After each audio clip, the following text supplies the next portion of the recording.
Hello there ladies and gentlemen, I'm Paul TX141 Walsh and welcome to an all new Ace in a Day gameplay for the arcade mode of War Thunder. In today's episode I shall be reviewing the J7W1 Shinden, a tier 4 battle rating 5.7 Japanese Interceptor. As always, starting with the plane's history, we begin thus. In April 1943, Masao Tsuruno, a member of the technical staff within the Imperial Japanese Navy, the IJN, proposed the idea of a canard-type aircraft which could be powered using a turbojet engine when said engines became readily available. In the meantime, a piston engine would be used to assist in the aircraft's development and gradual refinement. For reference, a canard-type design is where the aircraft has a small forewing placed in front of the aircraft's main fixed wing. During the Second World War, several aircraft companies across the globe had considered canard-type designs, with the most notable, besides the J7W1, being the American Curtiss Wright XP-55 Ascender. Returned to the J7W1, Tsuruno's idea was accepted for development by the IJN's First Naval Air Technical Arsenal into a series of three glider designs known as Yokosuka MXY-6. Built by Chikasaki Seizo, the gliders underwent flight trials in the autumn of 1943. These trials proved successful, leading to a semi-Naniki 22 horsepower 90 air-cooled radial engine being retrofitted to the third glider, which again showed positive results during flight trials. Impressed by the results shown by the gliders, the IJN ordered Kyushu Hikoki to design a canard-type interceptor based on Tsuruno's idea under the designation of J7W Shinden, the J referring to the plane being land-based, the W referring to the company which produced the initial design, Watanabe Tokojo. Kyushu Hikoki was the aircraft division of this company. The final design would be a pusher aircraft, with its engine mounted at the rear and cooled via narrow air intakes mounted on both sides of the cockpit. The main wing was swept back with a pair of vertical control surfaces to act as the plane's rudder. As for the armament, it was intended that the plane would be armed with four 30mm Type 5 cannon as mounted in the extended nose cone with 60 rounds per gun. The nose cone also served to house the front gear leg of the plane's tricycle undercarriage, whilst the other two gear legs were housed in the central fuselage. Construction work began on the first prototype of the J7W1 variant in June 1944. The J7W1 designation represented the interim aircraft that would be powered by a Mitsubishi HA-43-12 Mk9D 2,130 horsepower air-cooled radial engine driving a 6-bladed propeller. This prototype was completed in April 1945 and flew for the first time on the 3rd of August 1945 with Tsuruno at the controls. Further test flights of this prototype were conducted on both the 6th and 9th of August, coinciding with the atomic bombings of Hiroshima and Nagasaki respectively. Hand flown for a total of 45 minutes, the J7W1 prototype had proven successful, but arrived too late to participate in the war in the Pacific. A second prototype had been completed, but never flew, and as for the original turbojet powered concept, this remained solely on paper under the designation of J7W2, with its intended power plant being the Ishikawajima NE130 8.826 kN turbojet engine. And so have our historical overview concluded. Let us take a look at how the J7W1 handles in the skies of War Thunder Arcade. Today's gameplay is brought to you from the Airfield Domination map Korsun using the following setup. Tracer belts for our cannon, reason being in my experience, I found out of the belts available, the tracers are the most powerful, with their sole constituent, the high explosive fragmentation tracer shell, being able to rip apart foes all the way out to maximum range of 1.5 km, at which point the rounds evaporate into thin air, thanks to the initial muzzle velocity of 920 meters per second, allowing you to reliably hit targets at close or longer ranges. Our gun convergence is set to 500 meters, as is standard for planes with centerline mounted armament and therefore not convergence reliant. And as for our fuel load, we are taking our standard 30-minute fuel load to ensure we can make it to the end of the game, unscaled on fuel capacity. We begin our analysis as always by talking about the plane's climb rate first, and what we see in the case of the J7W1 is that the climb rate of this aircraft is not the best at its battle rating, but it's still highly sustainable.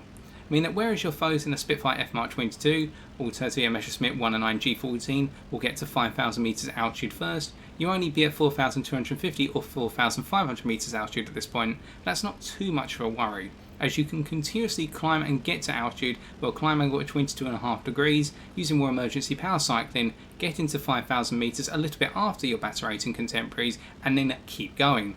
This puts you in a prime position to start using this plane as the dedicated interceptor that it's been designed to be. In the case of this airfield domination game, we'll be intercepting the enemy's climbers at the start of the game, such as the Spitfire LF Mark 9, directly ahead of us. And to achieve that, we're going to use a head-on pass, if needed, and our 430mm cannon with their fantastic range and muzzle velocity, as stated earlier, will give us the advantage against the wing-mounted cannon and machine guns of the Spitfire, as you're going to see. Now, whilst this is happening, we need to focus on the key aspect of the J7W1, and that is its sensational pace, or its outright speed really. In that this plane has the ability to maintain a very high threshold of speed.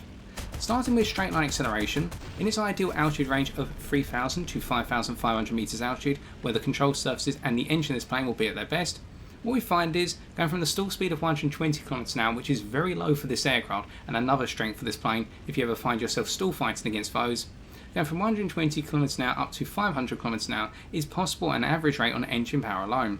Adding more emergency power, the threshold's kicked up to 600 km/h and the acceleration is improved considerably. But once you get to these thresholds, what you'll find is, unlike a good number of planes, your acceleration does not pause, it keeps going.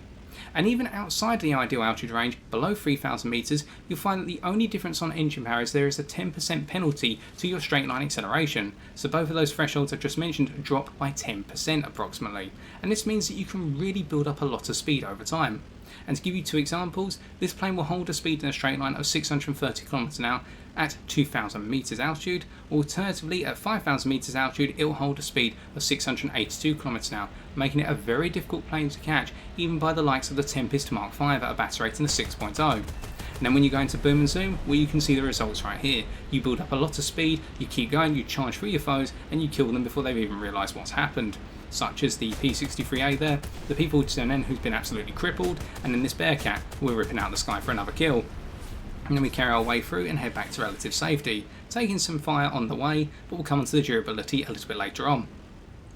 Talking about the dive performance then, your dive acceleration is average once again, but it's very consistent in the fact that you only start to experience a drop off in acceleration beyond 850 km/h. And with your dive speed maximum being 1,028 km/h, which is absolutely fantastic, that means that this plane can build up a lot of momentum once it goes into a dive, if it hasn't already got that momentum in the straight line. And if you have a foe who's trying to pursue you, using a dive to get away may prove a little bit difficult at first as your foe gains on you. A plane such as the Fokker 490 D12 comes to mind with superior dive speed acceleration, but as time goes on, you'll find that this foe is going to start falling behind, because they do not have the ability to maintain their dive speed acceleration as high as you can in terms of that 850 km/h threshold, if not the maximum dive speed as well. So with this in your pocket as an asset, let's talk about durability now. We have noted from the G2 that attacked us, we were able to take hits on our fuselage and we haven't taken too much damage. The fuselage of this plane is reliable in taking hits. The only downside is everything else will struggle to take hits. The fuel tanks, there are 6 of them in the main fixed wing, 3 to either side. What you'll find is there's 1 fuel tank on the outer edge of the wing and then there's 2 as you get closer to the centre.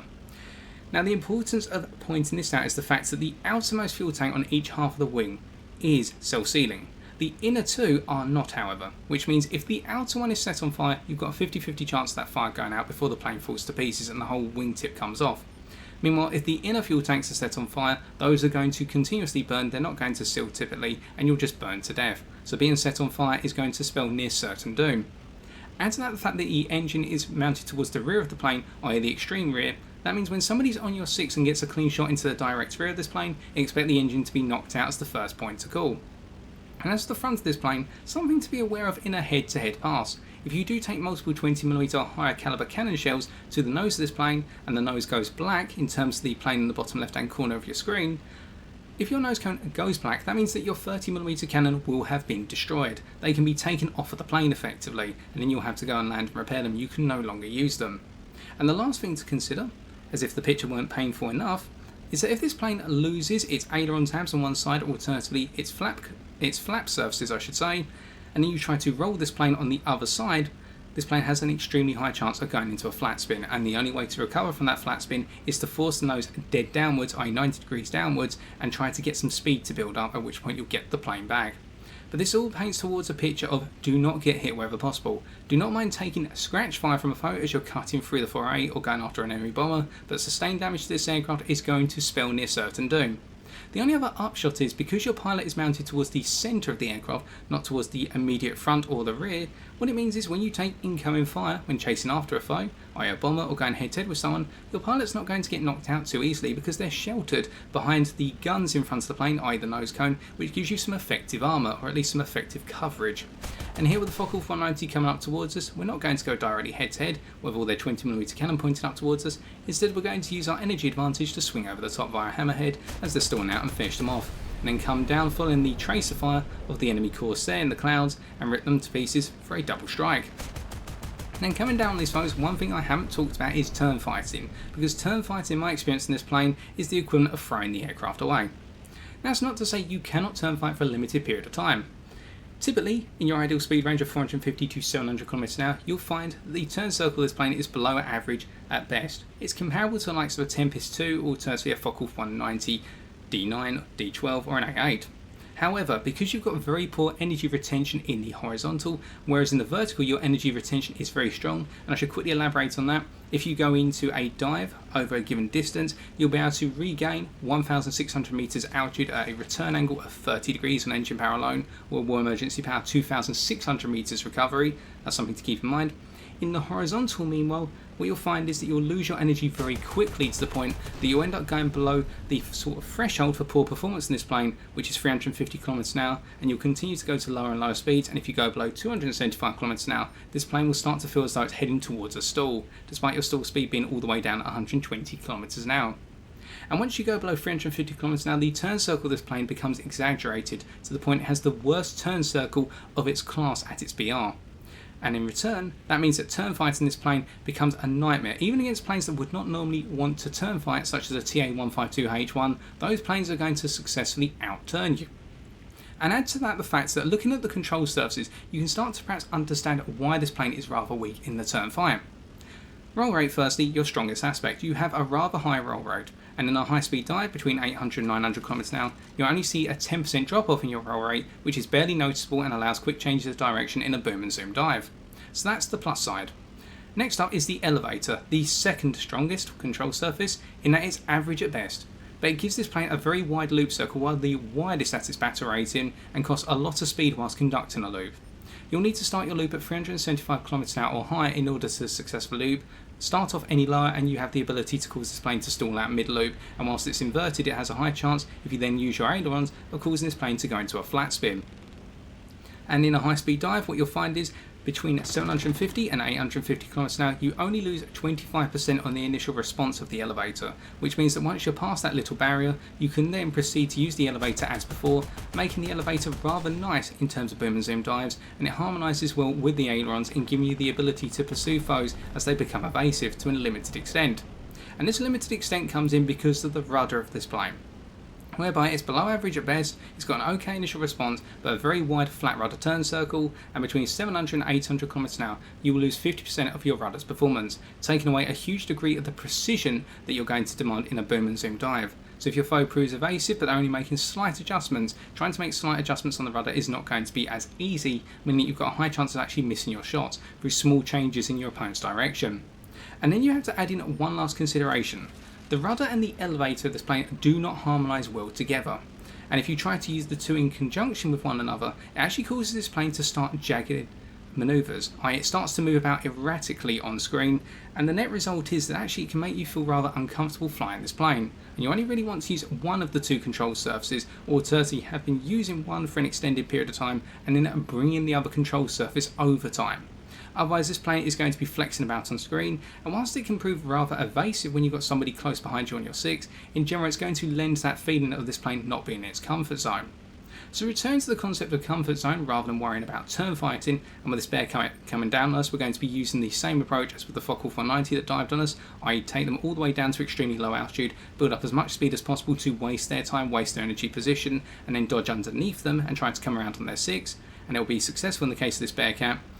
The comfort zone here in terms of ideal altitude ranges and ideal speed is that whilst you have an ideal altitude range of 3,000 to 5,500 metres, below 3,000 metres altitude your engine performance is only impacted by a 10% factor, as previously mentioned with regards to acceleration, so you can perform all the way down to ground level and not complain. Well, as you go higher and higher, the only difference will be at 6,000 metres altitude, you'll find a gradual drop off in acceleration on the engine, and when you go to 5,500 metres altitude plus, an additional heaviness is added to the elevator, but typically engagements up at that altitude will be pursuing enemy bombers or a singular enemy aircraft. If it's the fighter, you want to avoid them anyway because you're not going to be able to deal with them in a turn fight. But if it's a bomber, that added heaviness to the elevator is not going to be too much of a concern because the enemy bomber is not going to be as manoeuvrable as you typically, and you just need to bring your firepower to bear. So that means really this plane is going to be comfortable at practically all altitudes, albeit it does have an ideal range. And as for stall recovery, the last little thing we haven't mentioned, just do not touch this plane when it goes into a stall. Let it recover itself. And what it will do, it will level out very quickly, build up to a 180 km/h speed, and this will cost you very little altitude. But with that, time for the post-game stats.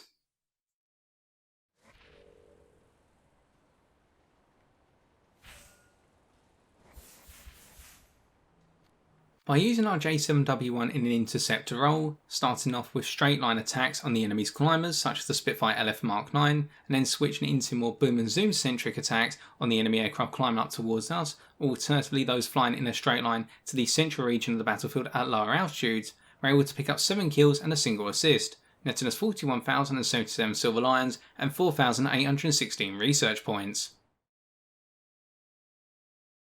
When facing the J7W1 in a one-on-one engagement, I would recommend one main approach to defeating this aircraft: engage it in a turn fight. Reason being, the J7W1 struggles in scenarios where it is deprived of speed. Whilst the turn fight may start at high speeds, high in excess of 450 km/h, if the J7W1 is forced to commit to the fight, its poor energy retention in the horizontal will quickly cause its speed to drop below 350 km/h. At this point, its manoeuvrability will become dreadful, with its turn circle widening to give it one of the widest in-class turn circles for its battle rating, and the lack of harmonisation between the plane's control surfaces becoming more apparent. This will make things extremely uncomfortable for the J7W1's pilot, and give you ample opportunity to come around on the plane's 6, even in planes one would not normally consider using for turn fighting, such as the TA-152C3. The difficulty will come in forcing the J7W1 to commit to the turn fight, as you'll need to counter its sensational pace. Potential approaches to achieving this include: firstly, bouncing the J7W1 as it is in the return climb of a boom and zoom pass. The J7W1 will be at its most vulnerable as it gradually bleeds speed in its return climb despite its energy retention in the vertical. The alternative being using a split S following a head-on pass. Whilst head-ons will be risky due to the J7W1's firepower, if you manage to evade its 30mm cannon and force the J7W1 to snap roll to evade your own firepower, this can work to your advantage. The J7W1 will bleed some speed as a result of the snap roll, and if their pilot then chooses to fly straight or die following the head-on, a split S from yourself will enable you to build up speed and close the distance, forcing the J7W1 pilot into an uncomfortable position of needing to either outrun you via an extended chase or commit to a turn fight. To wrap up, let us first recap the strengths and weaknesses of the J7W1. Its main strengths are: number 1, phenomenal pace. Whilst it can take time to get up to speed, once the J7W1 gets going, it will prove very difficult to catch for most props and even some early jet fighters such as the Yak-15, due to its ability to reach high top speeds in level flight, such as 630 km/h at 2,000 meters altitude, and a fantastic maximum dive speed of 1,028 km/h. Number 2, suited to most altitudes.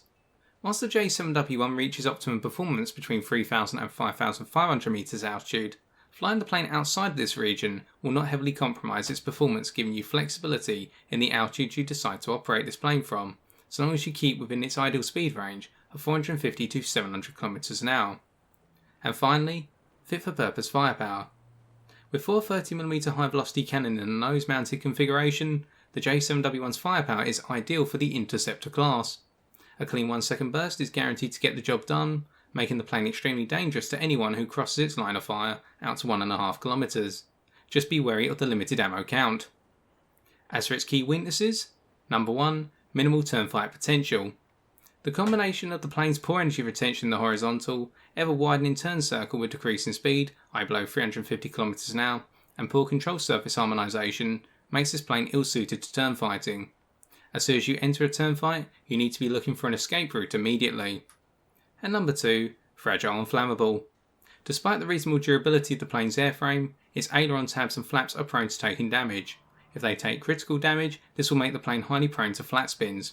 Additionally, the 6 fuel tanks mounted in the main wing are susceptible to being set on fire, with said fire normally leading to your demise. As for my final opinion of the aircraft, whilst not conventional in its design, the J7W1 fulfills all the requirements of an Interceptor: sustainable climb rate, high top speed, and ample firepower.